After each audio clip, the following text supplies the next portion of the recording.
Hi everyone, this is Nikki and you're watching the Awesome 10X Global Market Update. So today we're going to discuss on August 4, 2021, the latest news coming from China. So just yesterday, China said that video games were a spiritual opium. And however, the official state media retracted that news article and was taken down already. And we are actually seeing that Tencent actually managed to go up prior to where it was from that news flow. Take note that 700 HK, which fell 10% last night, actually falling to 426, has gone back down, up 4%, here at about $460. So it's just actually to the pre-state media spiritual opium talk. So in 1.5 days, it quickly recovered all those losses. And in a further news flow, China wants all of their Chinese citizens to be physically fit. In order to encourage that, their official company or their government is actually going to spend a 5 trillion yuan on the industry. I'm going to read to you the actual news. From Futu, the State Council issued the National Fitness Program. This is going to run for the next 5 years, proposing that by 2025, the public service system for national fitness is going to be more perfect. The people's physical fitness will be more convenient and fitness enthusiasm will be further improved. The number of participants in various sports has already increased. The proportion of people who are regularly exercising is now 38.5%. In the counties, townships, and admin village communities, 3-level public fitness facilities and community 15-minute fitness circle have achieved full coverage. So far, they have 2.16 social sports instructors per 1,000 people, driving the total scale of the national sports industry to 5 billion yuan. So basically what's going to happen is China's going to invest in their public fitness facilities. So think about public track and field, public swimming pools, etc. So that's a positive thing for many companies, in particular, of course, to Anta, to Li-Ning, to Nike, and also good stuff for your cement companies like 3323 and 914.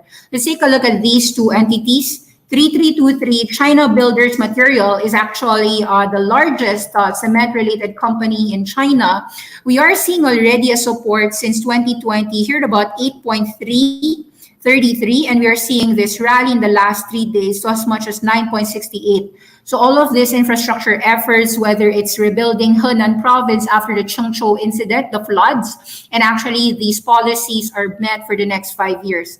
So far, let's see what's happened in the last 5 years on CNBM stock. So cyclical, it's a cyclical company. You could see that it has its ups and downs. It used to be trading at 12.13, falling as low as $3, rallying again to about 15, and then falling down to $8. So in the immediate short term, CNBM has, of course, tremendous selling pressure here about 12 to 13, but a lot of buying pressure here about $8 as well. Let's take a look at 914, ANPI Conch Cement.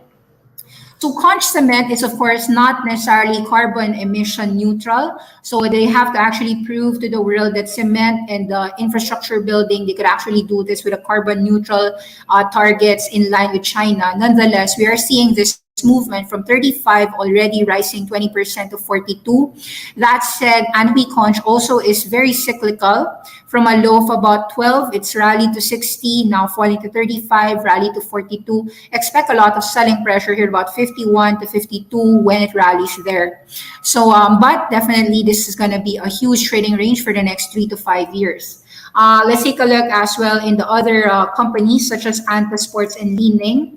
A national fitness program is going to encourage more Chinese to actually patronize their own Chinese sports giants. In this case, Li-Ning, already been rallying since the low of about $7 here in 2018, 2019, rallied to as much as 10x already to more than $100, falling to 70, still rallying to 90. However, you could argue that these have been very much priced in. You are seeing some people taking profits in the 95 area, but a lot of supports here at $70 for your Li-Ning. Let's take a look at 2020, aka Anta Sports.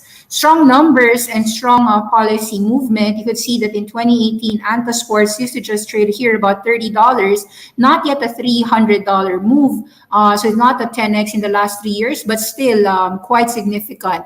So Leaning did more than Anta Sports from a stock price perspective, but very strong buyers here at about 140 or 150 and rallying to almost near all-time highs here at $180. Still though, I'd suggest some people to be profit-taking and be wary of the resistances on 2331 and 2020, even if there's strong movement. Now let's take a look at Nike. Of course, Nike is a 50% China growth. So Nike is, of course, moving up, not just about their own earnings front here during June quarterly report. It's a global company and doing all-time highs. Now trading at $170. Dips of Nike has a lot of support at 150 and 160. Just pay attention to these secular trend movers. Will Puma actually rally with this movement? I'd say yes as well. Puma is listed in Germany, still also trading near all-time highs. So we're seeing actually in general, athleisure as a secular trend, physical fitness as a company is doing very well in all fronts of the world. Puma, Adidas, let's take a look at that. Adidas is also in Germany, so also nearing all-time highs, 322. So whether you're looking at Nike, Adidas, Puma, Leaning, or Anta Sports, you are seeing actually all-time highs. The sector is very strong. Now, let's also talk about a few things in China. Mostly your Chinese electric vehicles have done very well. However, I'd say that this strength is actually perhaps something that you might want to be aware of and profit-taking from.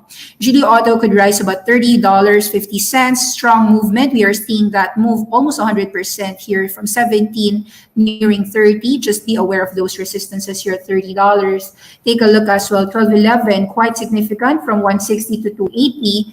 140 to 280. So already 100% up. Continuous strength on your new energy vehicles as a sector, very strong movement. Let's see all of those. Great Wall Motors still rallying, $36. 2338, Weichai Power, also quite strong here. Rallied from 16 to 19. The sector is very strong, whether it be electric vehicles or even electric trucks. Let's take a look at 1958, Bike Motor. So a lot of movements, 370 went to 270, but still also in the strong movement because the sector in autos is expected to be beneficial over the next 3 years. However, I'd say that XPeng Motors and NIO are also the one that most Chinese vehicle is actually betting upon. NIO is still trading with the higher lows here at $44. XPEV still trading higher lows here at about $42. Be a little bit aware though that Chinese stocks are very volatile in nature. In particular, the yesterday's spiritual opium actually affected your DOYU, your Bilibili, and Huya. Let's take a look at those charts here. DOYU and Huya has fallen last night after the July 26 areas of lows. The low of Huya then was 11.7. We see a retest last night. I do think that with spiritual opium actually gone, that discount in China, it's possible that Huya later on will actually rally back to $12.50. Take a look on Huya later on. Take a look as well on DOYU later on. You will see perhaps a rally move from about 3.75 back to 4.10. It's still very difficult to see those ranges, but we are seeing some potential bottoming out here. You are seeing as well a knee-jerk reaction last night on Bilibili, but take note that people might actually be buying on reset and retest here at about $84 and $80 later on. Let's take a look because these platforms are of course very much in the young crowd. So Kuaishou also falling down here to 107, 75% down already from its peak. Might say that the negativity is priced in. Kuaishou at about 105 can actually rally to about 130 in the short term. That's still 25% trading range, even if it's volatile for the next 2 to 3 months. Let's take a look on news. There's actually a company that's also going to get listed in China. So XPeng will do a dual listing in August 12. Also do a listing for sorry, not dual listing, but an IPO is coming out, Ideal Motors in Hong Kong. So let's take a look at Hong Kong. All of the IPOs are happening there. All of the listings are becoming situated in Hong Kong Stock Exchange. And therefore, this is getting at least 200 IPOs so far in 2021, double the amount last year. Hong Kong is already trading exchange is 520, particularly because of so much IPO listings and investment banking fees generated by Hong Kong Exchange. Okay, so in terms of news, let's discuss the biggest news in US last night. SolarEdge rallying 20% last night on account of good numbers. You could see that from about $240, it rallied to $300. Let's take a look on SolarEdge as it inspired the big move in almost all the energy-related names, in particular renewable. SolarEdge came out with earnings of $1.28 per share compared to earnings estimates of about 97 a year ago. Let's go to their earnings call transcripts. Let's see. So good afternoon, SolarEdge operating results. Please note this call includes forward-looking statements. Got it. Okay. So let's see, we are happy to report record revenues in our solar and non-solar segments for the second quarter of 2021. Revenues this quarter is $480 million and record $431 million from our solar business, a record $49 million from our non-solar business. Overall, we shipped 5 million power optimizers and approximately 180,000 inverters. The record solar revenues reflect strong demand for solar products across all segments and geographies. In particular, we saw our record revenues up, led by record revenues in Netherlands, Italy, Poland, record revenues in all the rest of the world, including all regions outside of North America and Europe. This is our third consecutive quarter of growth in delivery of residential products. In U.S. commercial revenues, revenue grew 80% quarter on quarter, seeing consistent increase in sell-through and installation rates on both residential and commercial products globally. In recent quarters, we are seeing healthy inventories in residential, high inventory levels in commercial. Most channels are below historical normal levels, both in residential and commercial. In terms of products, acceptance of Energy Hub Backup Ready Inverter in the US is very well received. Also began shipping in Australia and also beginning shipping in Europe. Okay, this Energy Hub is designed to accommodate and control multiple energy elements of the home.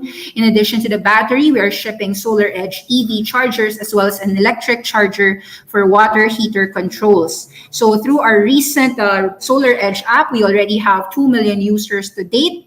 And DC coupled with a battery in a way that maximizes utilization of the energy.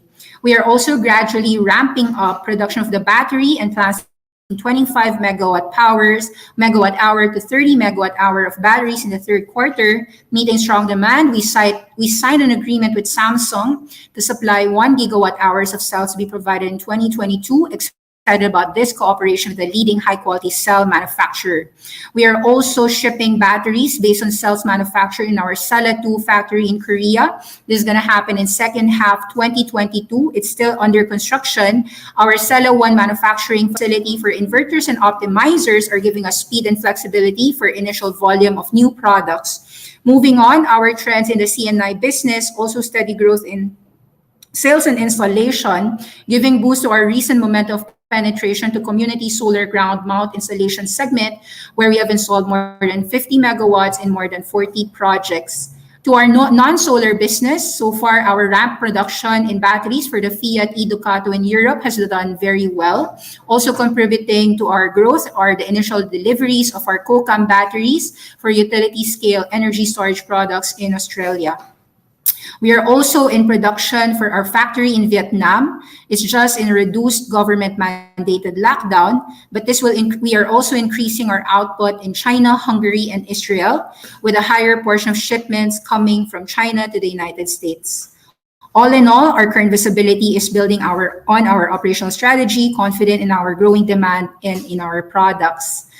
Okay, so total revenues of $480 million. On that, $175 million is U.S. solar revenues, or 40%. Another 46% comes from Europe. 46% of their revenues is $200 million. And then 12% is the rest of the world, 55 million. So you are Europe and USA in Solar Edge. 745 megawatts deployed to Europe, 319 megawatts to the rest of the world. For the 43% of that is commercial, 57% of that is residential.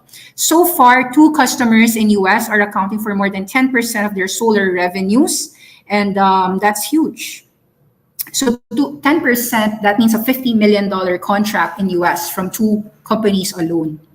Gross margin is 32%, 32.5%. Lower than 34.5% the prior quarter, but significantly higher, 31% from last year. Our long-term gross margin target is 36%, not bad. Okay, non-GAAP financial income for the quarter is $1.7 million, and our non-GAAP net income was $72.5 million compared to net income of $55 million last year. Cash and equivalent balance sheet deposits are $1.1 billion, and we are generating $38 million in cash from operations. Net debt of cash and investments, $509 million. We continue to invest in our factories in Korea. And accounts receivable net increased as well from $270 million last quarter to $343 million this quarter. Okay, the movement, of course, is very beneficial as we are seeing each country, in this case, Europe, Korea, rest of the world already transitioning to Solar Edge. Very strong movement in Solar Edge. We would see that there will be more buyers on any dips at $281 on Solar Edge. Let's take a look at the market cap of Solar Edge right now. Solar Edge has been a perennial winner. Market cap is $15 billion with $1 billion cash. Growth segments very huge. You will see the market actually buying this on the dips. So just like what has been happening on the growth of Solar Edge, we saw a while ago that Enphase, we saw in the market already a front-run move on Enphase, already rallying to as much as $192, just continuous domination in the electric solar front. Enphase, Solar Edge, let's see about the other solar companies. Sunrun also rising last night because of that good news from Solar Edge. SunPower also rising. So these are all part of this segment. You're seeing as well Jinko Solar. Take a look at those themes also rising. So we are seeing that large higher low move for Jinko Solar. In general, all the solar, even in China, your 968 Sini Solar has been doing well on their earnings front. So in terms of earnings front coming out this quarter, we will see the movement of Sunrun's results are coming out this August 5. In case you want to predict that it's going to be higher, you are a buyer of Sunrun as it goes higher to $62. SunPower will report their numbers this August 3, 2021. So later, I think later on in the afternoon. Yeah, so we will see these behemoths rise. First Solar already rising to $92. So you are seeing that these trading ranges are quickly getting bought out by higher earnings and higher lows for these solar department companies.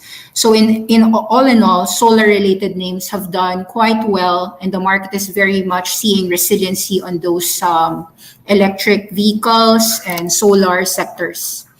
Okay, so there's a question. SunPower earnings. Okay, SunPower earnings are going to do well, so I'd say hold on to it. See to it that you have your resistance, however, at $30 in the short term. EV charging box. We like charging stations. We are seeing the transition of Europe. That's why Solar Edge did very well in Europe.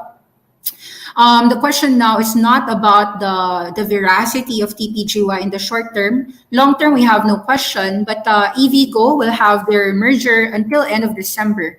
So this drop is just going to consolidate until, of course, the definitive merger and acquisition. So both TTWO and Grab is expected, or AGC example, another company that is still waiting for that de-SPAC era around December or November. That's the only time that we will see TTWO trade as EV box and not as a SPAC. So I don't think that the merger results are until December. So they said it's going to be December. So TTWO will stay still in the next 3 months. So August, September, October, November, I don't expect anything to happen, neither AGC, aka Grab. So it's probably going to just sleep even if they report good numbers.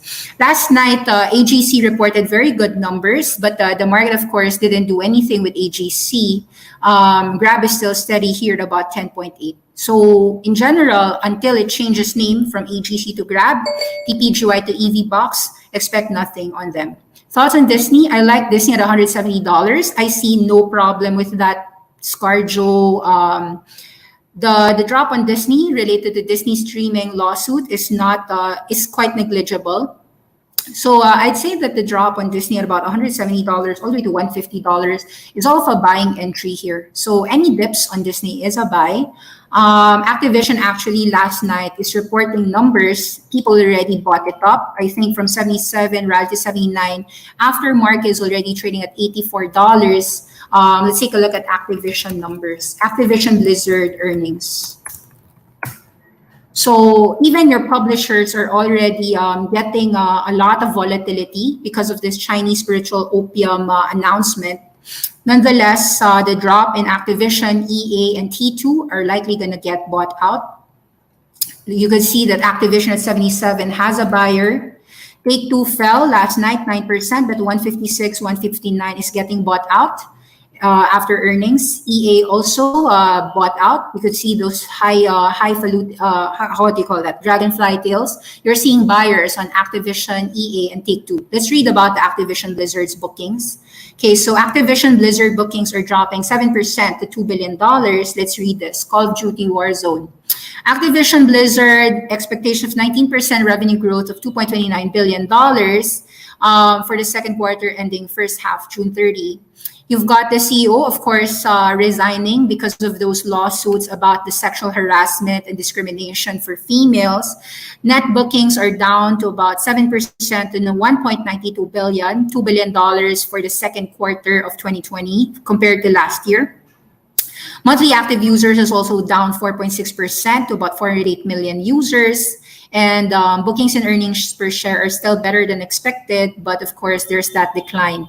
Most gaming companies still see huge growth in gamers. Revenues are forced indoors and other forms of entertainment were unavailable. While it's tough to beat 2020 numbers, gaming is holding its own. The bigger challenge, of course, right now is the lawsuits. The Call of Duty franchise is still outperforming. In particular, people are embracing their free-to-play games, Call of Duty Warzone and Call of Duty Mobile. CEO Bobby Kotick had strong results in the second quarter. It's raising their outlook for the year, but they are very well intensely focused right now on the lawsuit, the well-being of their employees, welcoming, supportive to their environment. After hours, Activision is already up 6%. That means that the market is confident that they will fix those lawsuits. Drops on Activision is already getting bought by the entire market, same as what happened with Tencent. So expect later on video games in general to get bought out by the market. Any drops last night, in particular for Activision, EA, and T2, is likely to get bought later on after markets. So we can see it already for the Filipinos out here watching, 4 p.m. Philippine time. You can start already with your video game bargain hunting discounts. Okay, so why don't we we'll discuss EA. Let's just read it since we have time anyway. Let's go for the T2 and EA results. Take-Two earnings. Take-Two Interactive results. Let's go to the earnings call transcript. Take-Two stock drops after game delays, disappointing earnings outlook. Okay, let's see. Electronic Arts earnings. Electronic Arts, I think, is gonna beat because their Apex Legends have been doing very well. $1 billion in bookings. So if you want to actually make an earnings related play, try to see EA. EA right now is trading at $140. Any drops would be a great opportunity for this name. Okay, solid popularity of Sims 4, Apex Legends expected to be getting bookings of at least $1 billion. Strong popularity of their EA sports franchises, NHL, Madden. Yeah. Let's see. When's the report of EA? Let me see that. EA, Electronic Arts. August 4, so maybe later evening. Okay, so we will see those numbers. Let's take a look. Take-Two had bad numbers. Let's see how bad is bad. So far for the first quarter, what's this? Okay, first quarter net bookings of $711 million, exceeding their expectations. See, nearly 8 years, Grand Theft Auto and Grand Theft Auto Online have redefined the creative and cultural influence of interactive entertainment. Sales of Grand Theft Auto is still significantly above expectations once again, now selling more than 150 million units. So all of their first quarter results is driven by Grand Theft Online, Grand Theft Auto, Red Dead Redemption, Red Dead Online, and Borderlands 3. They've also integrated Social Point, Playdots, and Nordeus since Take-Two mobile games. In comparison to 2020, Grand Theft Auto Online achieved 72% increase in audience size, 77% increase in new players. Rockstar Games with engaging audiences with Red Dead Redemption 2 exceeded expectations as well, selling more than 38 million units. Red Dead Online is already enjoying a strong quarter. First quarter results including a growth in audience size of 18%, 26% growth in new players, and recurrent consumer spending. NBA 2K21 sold over 11 million units, still remains as the #1 sports title in the USA. NBA 2K's community is a highly engaged community with more than 3 million users playing daily as compared to last year, its 13% growth, nearly 30% growth in returning players. PGA Tour 2K21 is also continuing to exceed expectations. Borderlands 3 also had a strong quarter. I'd say in general, their franchises are actually doing still well. The market is probably overreacting on any drops. So any drops of Take-Two and EA or Activision tonight is still going to be a good buying opportunity. We believe that the sequential growth for 2023, 2022 is going to be well ahead of our operating results. Strong portfolio of IP. Our balance sheet is quite strong. We already have $3 billion in net bookings for the fiscal 2022. We're excited about our pipeline for the Grand Theft Auto Online, followed up with Los Santos Tuners, Grand Theft Auto Online, street racing themes. Okay,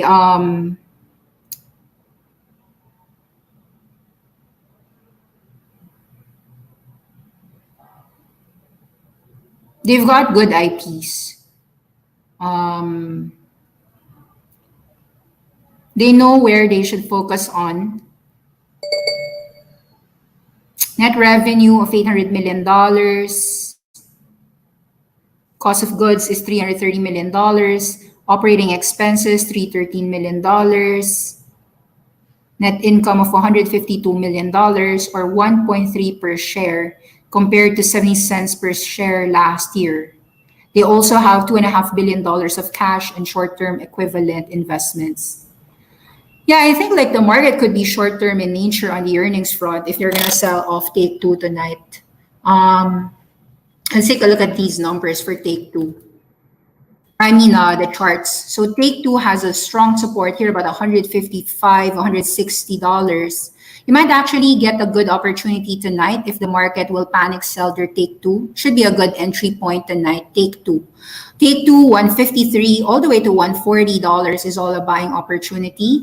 Use these drops on Take-Two to make a contrarian buy call. Take-Two, EA, and Activision. 3 companies in the US to buy on this Chinese sell-off dip or any earnings-related dip.